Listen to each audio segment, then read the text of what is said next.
Bienvenue dans cette nouvelle édition de l'information. Voici les titres de votre journal. Le gouvernement malien mis à mal par l'opposition sous la pression de la rue qui a réclamé son départ à l'occasion d'une manifestation.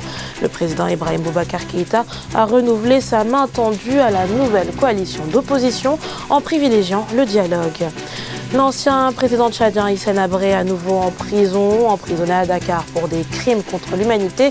Le 7 avril dernier, Hissène Habré a été remis en liberté, une liberté provisoire, et vous le verrez au cours de cette édition largement contestée.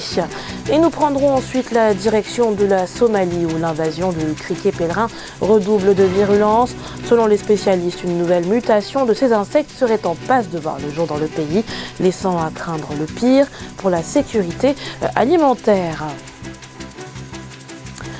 Au Mali, le gouvernement est accablé de toutes parts. Le vendredi 5 juin, des milliers de manifestants ont pris d'assaut les rues de la capitale Bamako pour dénoncer ce qu'ils qualifient de gouvernance chaotique. Un véritable carton plein pour la nouvelle coalition politique d'opposition. Une coalition qui a tout de même accepté le dialogue avec le régime.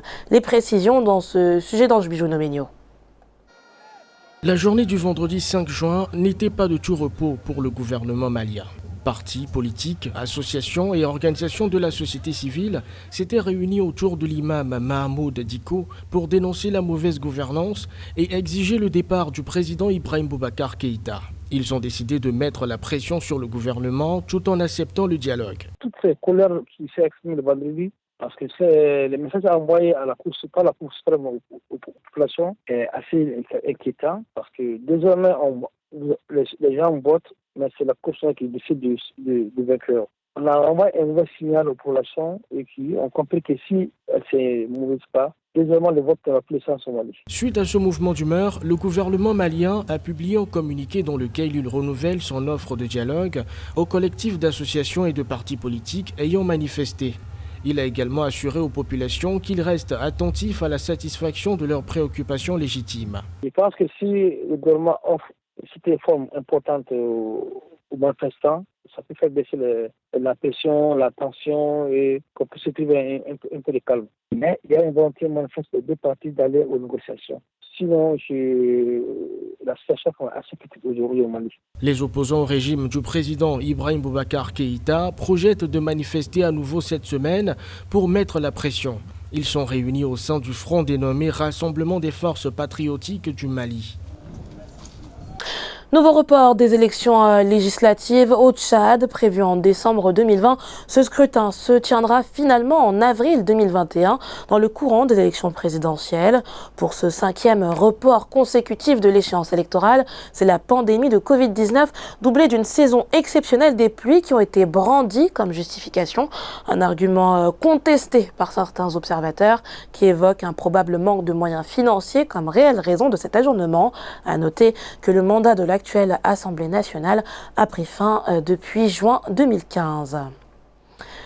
Et au Sénégal, l'ancien chef de l'État tchadien Hissène Habré, de nouveau derrière les barreaux. Un retour en prison après l'expiration ce dimanche de sa permission de liberté de 60 jours. Un revers pour les avocats d'Hissène Habré qui avaient sollicité les autorités sénégalaises en vue de faire prolonger ce régime de semi-liberté. Un sujet de Zahra Mohamed Moutou.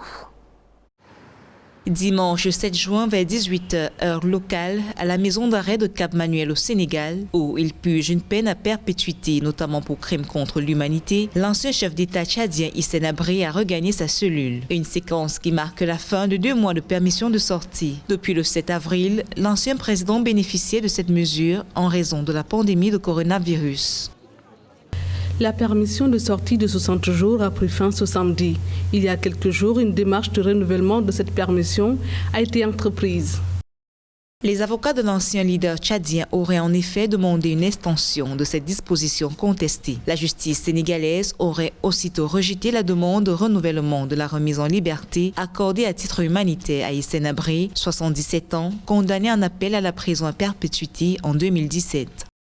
Aujourd'hui, le Sénégal, à travers sa justice, a refusé à ce qu'Habré puisse bénéficier de cette mise en liberté, du fait que il y a aussi une forte pression de l'organisation tchadienne des victimes des Sénégalais, qui avait fait déjà sortir un communiqué presse dénonçant, doutant effectivement de cette liberté provisoire, et elle avait demandé aux autorités sénégalaises de ne pas permettre à les Sénégalais de regagner son domicile, mais aussi à cause éventuellement aussi de la pression internationale qui a été menée par le Comité des droits de l'homme de l'ONU. La défense a la possibilité de formuler une nouvelle demande en 30 jours afin d'obtenir une libération provisoire d'Hissène Habré, qui a dirigé le Tchad entre 1982 et 1990 et dont le régime a fait 40 000 morts selon une commission d'enquête tchadienne. À quand un partenariat gagnant-gagnant entre l'Afrique et l'Europe? L'accord de Cotonou, qui régit depuis 20 ans les relations entre les deux régions, arrive à son terme cette année. L'occasion peut-être pour l'Afrique d'étudier un nouveau cadre de partenariat. Un nouveau cycle de négociations s'est ouvert ce lundi à Bruxelles entre le groupe Afrique-Caraïbes-Pacifique et celui de l'Union européenne. Zahra Mohamed Moutou. Les ministres du groupe Afrique, Caraïbes, Pacifique et ceux de l'Union européenne reprennent les négociations. Une nouvelle phase a été lancée ce lundi 8 juin à Bruxelles. Il s'agit de présenter les différentes politiques devant régir les relations de coopération entre le groupe Afrique, Caraïbes, Pacifique et le continent européen à l'aune de la fin en décembre 2020 des accords de Cotonou. Coopération économique et en matière de développement, relations politiques, autant de sujets au cœur des débats. D'un côté, l'Europe, premier investisseur en Afrique, plaide pour un renforcement des accords de Cotonou. De l'autre se trouve l'ACP qui plaide pour la mise en place d'un tout nouveau cadre.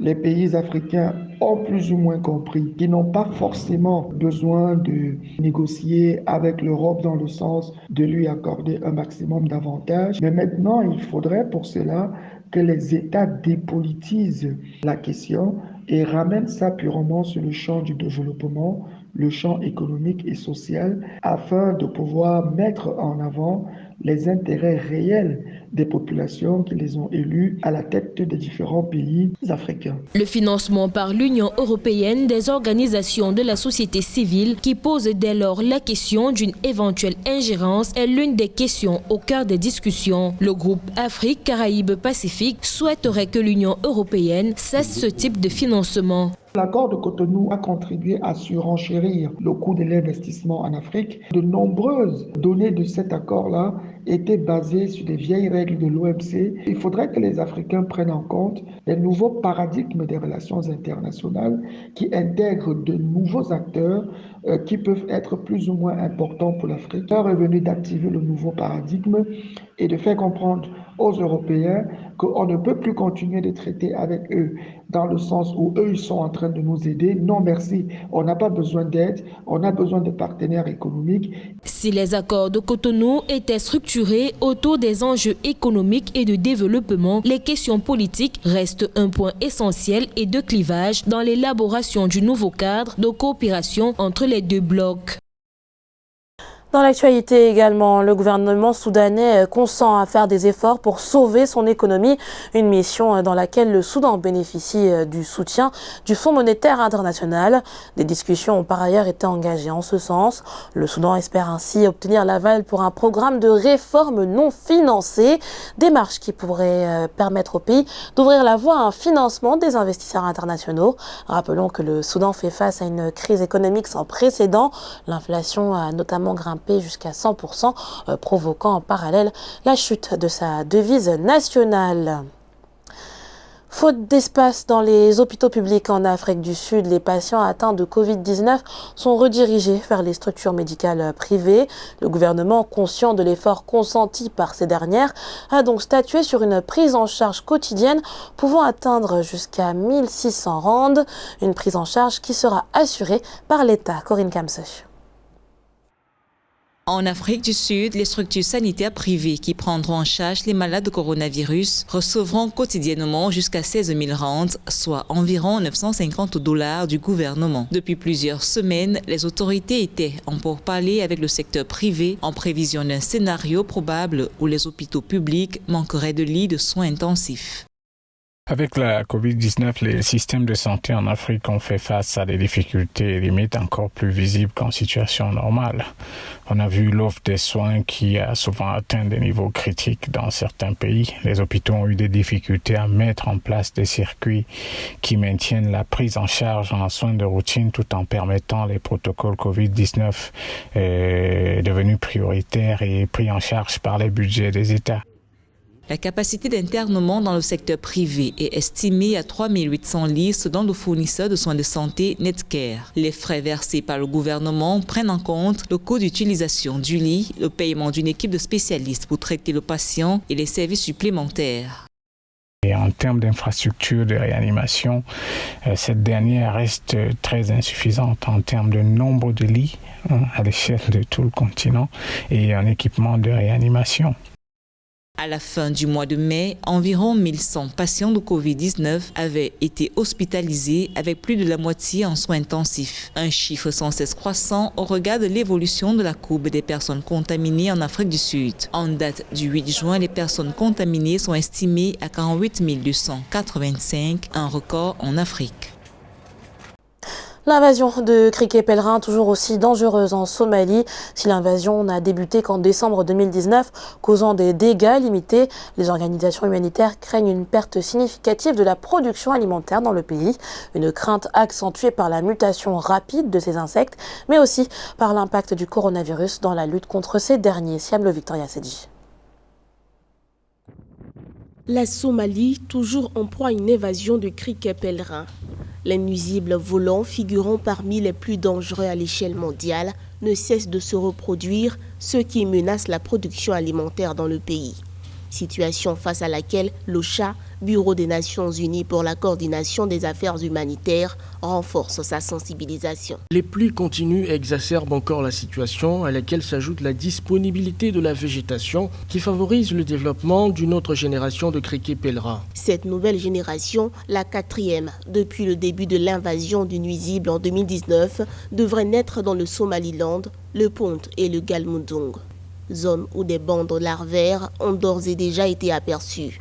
Pour parvenir à contenir cette invasion, l'Organisation des Nations Unies pour l'alimentation et l'agriculture FAO a apporté un soutien matériel afin d'accroître les capacités de surveillance et de contrôle du fléau.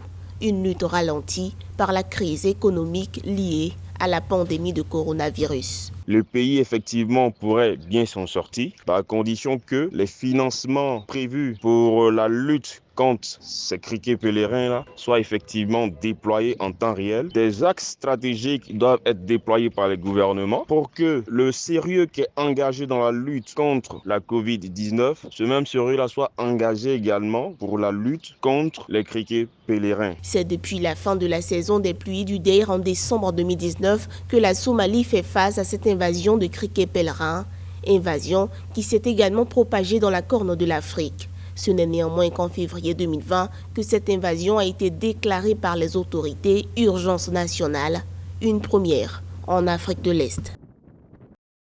C'était le journal de la rédaction. Merci pour votre fidélité.